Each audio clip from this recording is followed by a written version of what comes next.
Ear hook private limited presents Amulya Aditya, written by Renuka Jaladanki, narrated by Aparna Nandan. Amulya Aditya, episode 23, గాయమైన మనసు. దిగులుగా ఉన్న కొడుకుని ఏమైందని అడిగిన తల్లికి సమాధానం చెప్పలేదు ఆదిత్య. ఏమైందిరా? కొడుకు తల మీద చెయ్యి వేసి ఆందోళనగా, సౌమ్య, అమూల్యను పిలుచుకునిరా, ఇవాళ్ల తను ఆఫీసుకు వెళ్లలేదు కదా, ఆఫీసులో ఏమైనా అయ్యిందేమో, ఎవరికైనా ఫోన్ చేసి కనుక్కుంటుంది, ముందు పిలువు అంది రాజేశ్వరి. సౌమ్య, వద్దు. పడుకున్నవాడల్లా అమూల్య పేరు వినడంతోనే గబుక్కున లేచాడు ఆదిత్య. ఆ కళ్ళేంటాది అంత ఎర్రగా ఉన్నాయి? ఈసారి భయపడిపోయింది రాజేశ్వరి. దిష్టి తీస్తాను పద, ఎవరి కళ్ళు పడ్డాయో ఏమో, లే అంది రాజేశ్వరి. అమ్మా, నేను వదినను పిలుచుకుని వస్తాను, పరుగు తీసింది సౌమ్య. పెళ్లి అన్నప్పటి నుండి అమూల్యను వదినా అని పిలవడం అలవాటు చేసుకుంది. సౌమ్య, వద్దన్నానా? గట్టిగా అరిచాడు ఆదిత్య. అప్పటికే మెయిన్ డోర్ వరకు వెళ్లిన సౌమ్య అన్నయ్య పిలుపుకు బిత్తరపోయి వెనక్కి వచ్చింది. అమ్మా, కూర్చో, నీకు ఓ విషయం చెప్పాలి. చెప్పడానికి ఉత్సాహం లేకపోయినా చెప్పక తప్పదు కాబట్టి చెప్పడం ప్రారంభించాడు ఆదిత్య. నీ మాటే కాని నా మాట వినవా? ఒక్కసారి అతను చెప్పేది వింటే ఏం పోతుంది? దీపు చెప్పిందే చెప్పి విసిగిపోయింది. సోఫాలో కూర్చొని తల 2 చేతులతో పట్టుకుని ముఖం దించుకుని కూర్చున్న అమూల్య ఏమీ మాట్లాడలేదు. అతని మాటలు కూడా నమ్మేలానే ఉన్నాయి. అతను నేత్ర తన పాపని ఇప్పుడే తెలిసిందని అంటున్నాడు కదా అంది దీపు. ఇప్పుడే నాకు నువ్వు చెప్పిన క్షణంలోనే తెలిసాయి, వ్యంగ్యంగా అంది అమూల్య. ఇంకా ఈ విషయం వదిలే దీపు. అతని నిజస్వరూపం బయటపడేసరికి ఏదో కళ్ళబొల్లి కబుర్లు చెప్తున్నాడు, కోపంగా అంది అమూల్య. దీపు అమూల్య వంక పరీక్షగా చూసింది. కొన్ని గంటల క్రితం ఆదిత్య గురించి గొప్పగా చెప్పిన అమూల్యేనా? సరే, ఇప్పుడేం చేద్దామని అడిగింది దీపు. ఏం చేయడమేంటి? ఇప్పటి వరకు అతను లేకుండా బ్రతకలేదా? ఇక ముందు అంతే. అమూల్య ముఖంలో ఎప్పుడూ లేనంత చిరాకు కనిపించింది. మరి నేత్ర అని అడిగింది దీపు. చెప్పానుగా, అతను కావాలంటే ఇచ్చేస్తాను, లేకపోతే నా దగ్గరే ఉంటుంది, కఠినంగా అంది అమూల్య. ఆదిత్య నేత్రని తీసుకువెళితే నువ్వు భరించగలవా అని అడిగింది దీపు. ఎందుకు భరించలేను? నేత్రను సరిగా చూసుకోరానే కదా ఎవరికి ఇవ్వనిది. తను తండ్రి, పాపను బాగానే చూసుకుంటాడు అనే నమ్మకం ఉంటుంది కదా. అడిగితే ఇచ్చేస్తాను, దృఢంగా చెప్పింది అమూల్య. దీపుకు ఇక మాటలు రాలేదు. నేత్రను ఆదిత్య తీసుకువెళ్తాడేమో అంటే అమూల్య మనసు మారుతుందని అనుకుంటే దానికి కూడా లొంగేలా లేదు. నువ్వు చాలా మూర్ఖంగా ఆలోచిస్తున్నావమ్ము. నువ్వు బాధపడుతూ అతనిని బాధ పెడుతున్నావు, చెప్పే ప్రయత్నం చేసింది దీపు. మమ్మీ, పడక గదిలో నుంచి నేత్ర పిలుపు విని ఇద్దరూ గదిలోకి వెళ్లారు. బెడ్ మీద నిద్ర మధ్యలో లేచి కూర్చుని నేత్ర కళ్ళు నులుముకుంటుంది. నేత్ర దగ్గరకు తీసుకున్న అమూల్య కళ్ళలో ఒక్కసారిగా నీళ్లు నిండుకున్నాయి. అమ్ము, ప్లీజ్. దీపు స్వరం అనునయంగా పలికింది. ఒక్క నిమిషం. అమూల్య కళ్ళు కర్చీఫ్తో గట్టిగా అద్దుకొని హఠాత్తుగా ఏదో గుర్తొచ్చినట్లుగా నేత్ర వైపు తిరిగింది. నేత్ర, నువ్వు నాకో విషయం నిజం చెప్తే నీకు నేను మంచి గిఫ్ట్ ఇస్తాను అంది అమూల్య. పిల్లలకు ఎట్టి పరిస్థితుల్లోనూ నువ్వు ఇలా చేస్తే నేను అది ఇస్తాను, అలా చేస్తే ఎక్కడికైనా తీసుకెళ్తాను, ఇలాంటి లంచాలు అలవాటు చేయకూడదు అంటూ పిల్లల పెంపకం గురించి ఉపదేశాలు చెప్పే అమూల్య ఎలా మారిపోయింది. దీపు అమూల్య వైపు జాలిగా చూసింది. నేత్ర ఉత్సాహంగా తలాడించింది. నువ్వు ఇండిపెండెన్స్ డే రోజు ఆదిత్య అంకుల్ని డాడీ అని నీ ఫ్రెండ్స్ కు పరిచయం చేశావు కదా, ఎందుకలా చేశావు చెప్పు అని అడిగింది అమూల్య. చెప్పను, ముసిముసి నవ్వులు నవ్వింది నేత్ర. మా తల్లి కదూ, మా బంగారు కదూ, బ్రతిమాలుతున్నట్లుగా అంది అమూల్య. నోటికి చెయ్యడ్డం పెట్టుకుంది నేత్ర. దీపుకు కూడా పాప ప్రవర్తన చూసి సందేహం వచ్చింది. డాడీ నిన్ను అడగమన్నారు, నువ్వు చెప్పనంటే ఎలా? చీకట్లో రాయి విసిరింది అమూల్య. డాడీ చెప్పమన్నాలా? కళ్ళు విశాలం చేసి అడిగింది నేత్ర. అమూల్య నేత్రను తదేకంగా చూసింది. ఆదిత్యను చూసిన ప్రతిసారి ఎక్కడో చూసినట్లుందని అనుకునేదే కాని నేత్ర గుర్తుకు రాలేదు. ఆ చుబుకం, పెదవి వంపు అంతా ఆదిత్య పోలికే. అవును, చెప్పు మరి అడిగింది అమూల్య. డాడీ హాస్పిటల్లో నన్ను డాడీ అని పిలవమన్నాడు. నీకు డాడీకి పచ్చి ఆటగా చెప్పొద్దన్నాలు అంది నేత్ర. చూసావా అన్నట్లుగా చూసింది అమూల్య దీపు వైపు. కాని అమూల్య ముఖం బాధగా ఉండడం చూస్తే పాప నుంచి అలాంటి సమాధానం ఆశించలేదనిపించింది. పాపను పడుకోబెట్టి నిద్రపోయాక హాల్లోకి వచ్చారు. అమూల్యను చూస్తుంటేనే బాధగా ఉంది దీపుకు. పైకి ఏడ్చేయమని చెప్పాలనిపించింది. మోయలేని భారం మోస్తున్న మనిషిలా ఉంది. సరే, భోజనం చేద్దామా? దీపు అడిగింది. మౌనంగా ఏం తింటున్నదో కూడా చూసుకోకుండా తింటున్న అమూల్యను చూస్తుంటే తనకు తాను తప్పు చేస్తున్నట్లుగా ఫీల్ అయింది దీపు. ఒకవేళ తను పెళ్లికి రాకపోతే, ఎప్పుడో పెళ్ళయ్యాక ఈ విషయం తెలిస్తే ఆ మాటే అమూల్యతో అంది దీపు. ఏమో, అప్పుడు అతని మీద ఇంకా అసహ్యం వేసేదేమో అంది అమూల్య. కాని వదిలిపెట్టేదానివి కాదేమో. మీ ఇద్దరికీ అప్పటికే ఓ బిడ్డ ఉంటే అడిగింది దీపు. అమూల్య అసహనంగా ముఖం పెట్టింది. కాని అమ్మూ, ఆదిత్య పాపను అతనికి దూరం చేయడం తప్పేమో అంది దీపు. ఎన్నిసార్లు చెప్పాలి దీపు, అతను కావాలంటే ఇచ్చేస్తానని? సహనం కోల్పోయి గట్టిగా అరిచింది అమూల్య. తిని గదిలోకి వెళ్లి నేత్రకు చెరోవైపు పడుకున్నారు. ఆలోచనలలో మునిగిపోయిన దీపు పక్కకు తిరిగి అమూల్య వైపు చూసింది. వెల్లకిలా పడుకుని సీలింగ్ వైపు దీక్షగా కళ్ళు తెరుచుకొని చూస్తున్న అమూల్యను చూసి ఒక్క క్షణం భయమేసింది కూడా. పాపం, ఆదిత్య మీద పెంచుకున్న ప్రేమను ద్వేషంగా మార్చుకునే ప్రయత్నంలో ఉందే కాని ఆ ప్రయత్నంలో తనను తాను కోల్పోతుందేమో. నిజంగా నేత్ర నా పాపని తెలిసి నేను అమూల్యను చేసుకోవాలని అనుకోలేదమ్మా. ఈ విషయం అమూల్యకు అర్థమయ్యేలా ఎలా చెప్పాలో తెలియడం లేదు. అసలు నన్ను మాట్లాడనిస్తేగా. నాకు కూడా ఎందుకో బలవంతంగా నన్ను నేను నిరూపించుకోవాలనే ప్రయత్నం చేయాలనిపించడం లేదు. నన్ను ఇంత త్వరగా అపార్థం చేసుకుందంటే తను నన్ను పూర్తిగా అర్థం చేసుకున్నట్లే కదా. ఆదిత్య గొంతులో ధ్వనించిన జీరకు కదిలిపోయింది రాజేశ్వరి తల్లి మనసు. 3 రోజులలో పెళ్లి పట్టుకుని ఇదేంటిరా దిగులుగా అంది రాజేశ్వరి. ఇంకేం పెళ్లి? గాఢంగా నిట్టూర్పు విడిచాడు ఆదిత్య. నేను వెళ్ళి మాట్లాడనా అని అడిగింది రాజేశ్వరి. అనవసరమమ్మా, ఒప్పుకోదు బాధగా చెప్పాడు ఆదిత్య. మరి నేత్ర? నువ్వు చెప్పినప్పటి నుంచి నేత్రను దగ్గరకు తీసుకోవాలి అనిపిస్తోందిరా అని అడిగింది రాజేశ్వరి. వద్దు, మనం పాపకు దగ్గరై తనకు దూరం చేస్తామన్న భావనలో ఉంటుంది అన్నాడు ఆదిత్య. నువ్వు పాపను ఇచ్చేయమని అడిగితే అప్పుడు బుద్ధిగా పెళ్లికి ఒప్పుకుంటుందేమో అన్నయ్య ఐడియా ఇస్తున్నట్లుగా అంది సౌమ్య.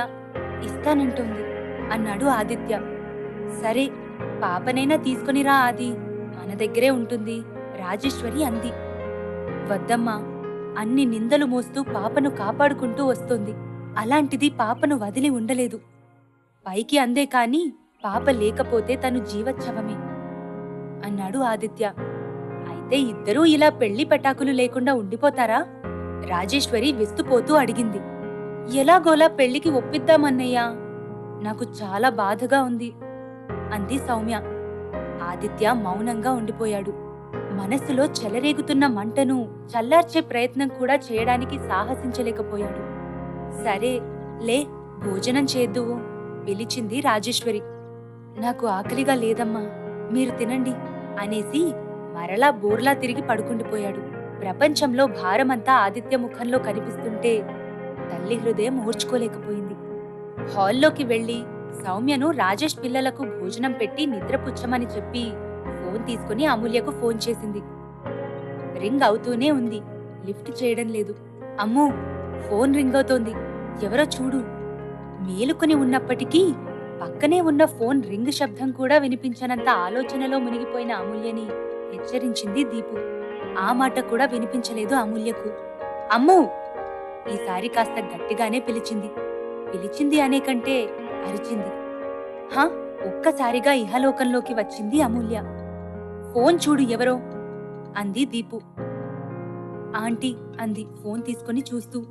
అంటే అడిగింది దీపు. అదే ఆదిత్య అమ్మగారు.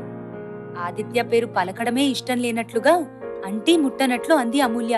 అప్పటికే ఫోన్ రింగై ఆగిపోవడంతో పక్కన పెట్టేయబోతుండగా మరలా రింగయింది. దీపు, నేను నిద్రపోతున్నానని చెప్పి పెట్టేయ్ అంటూ ఫోన్ దీపు చేతికి ఇచ్చింది అమూల్య. దీపు స్పీకర్ నొక్కి మాట్లాడసాగింది. హలో అంది దీపు. హలో అమూల్య అంది రాజేశ్వరి. నేను అమూల్య ఫ్రెండ్నండి అంది దీపు. అమూల్య ఏం చేస్తోందమ్మా?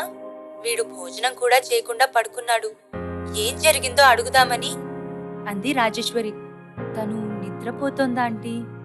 దీపుకు అమూల్య ఓ పక్క సైగ చేస్తూ ఉండడంతో చెప్పక తప్పలేదు. సరేనమ్మా, ఉంటాను. రాజేశ్వరి గొంతులో కొద్దిగా నిష్ఠూరం ధ్వనించింది. ఓ మాట మాట్లాడవలసిందమ్ము, పెద్దావిడ కదా అని అడిగింది దీపు. అమూల్య ఏం మాట్లాడలేదు. అటు తిరిగి పడుకుంది. వీడు భోజనం కూడా చేయకుండా పడుకున్నాడు.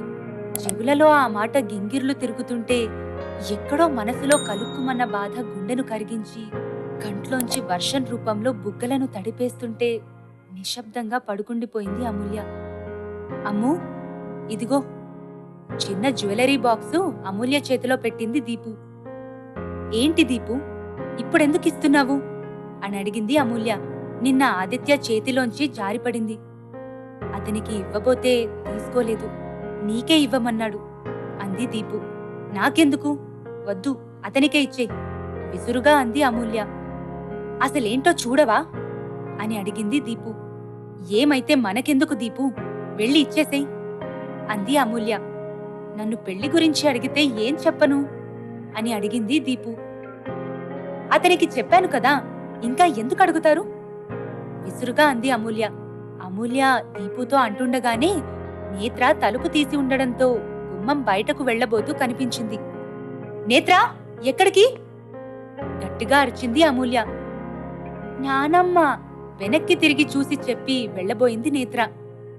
అరే, పిలుస్తుంటే ఒక్క అంగలో వెళ్లి నేత్ర జబ్బ పట్టుకుని లోపలకు లాగి తలుపు వేసింది అమూల్య. స్కూల్ టైం అవుతుంటే తయారవ్వకుండా, కరుణ, పాపకు స్నానం చేయించు గట్టిగా అరిచింది అమూల్య. నేత్ర అమూల్య వైపు బిత్తరపోయి చూడసాగింది. టైం అవుతుంది కదా, తయారవ్వకపోతే ఎలా చెప్పు? స్కూల్ బస్ వచ్చేస్తుంది. తనకు తాను మనసులోనే సర్ది చెప్పుకుని ఉచ్చగిస్తున్నట్లుగా అంది అమూల్య. కరుణ వచ్చి పాపను లోపలికి తీసుకువెళ్ళింది. ఇక్కడే ఉంటే నేత్రతో సమస్యగానే ఉంటుంది. అమూల్య ఆలోచనలో పడింది. ప్రశ్నార్థకంగా చూస్తున్న దీపుతో అదే మాట అంది. అంటే ఇల్లు మారుతావా అడిగింది దీపు. అవును అంది అమూల్య. మరి ఆఫీస్లో రోజూ ఆదిత్య ఎదురవుతారుగా అని అడిగింది దీపు. ఎదురైతే ఏమవుతుంది? నేత్ర అంటే చిన్నపిల్ల కాబట్టి నేత్రను పట్టుకోవడం కష్టమని ఇల్లు మారాలి అంటున్నాను అంది అమూల్య. మరి రోజూ ఆదిత్య ఎదురుపడితే నీకు కష్టం కాదా? అమూల్య కళ్లల్లోకి చూస్తూ అడిగింది దీపు. పిచ్చా నీకు? నేనెందుకు బాధపడతాను? అంతగా అతనేమైనా ఇబ్బంది పెడితే మాత్రం కంపెనీ మారిపోతాను ఖచ్చితంగా అంది అమూల్య. ఇబ్బంది పెడతాడంటావా? దీపు కావాలనే అడిగింది. అలా చెయ్యడు ఖచ్చితంగా చెప్పింది అమూల్య. అంటే మంచివాడే. దీపు చిన్నగా నవ్వింది. అమూల్య ఒక్క క్షణం దీపు ముఖంలోకి పరిశీలనగా చూసింది. చూసావా, మంచితనానికి నిర్వచనం ఎలా మారిపోయిందో?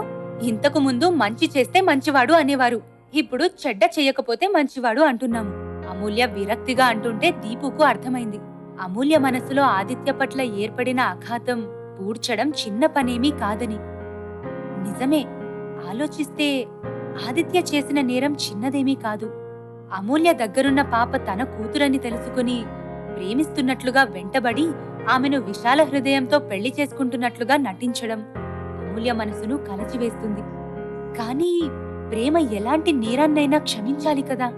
నేను రేపు వెళ్ళిపోతానమ్ము. బాబును తీసుకుని శరత్ పెళ్లి రోజుకు వస్తానన్నాడు.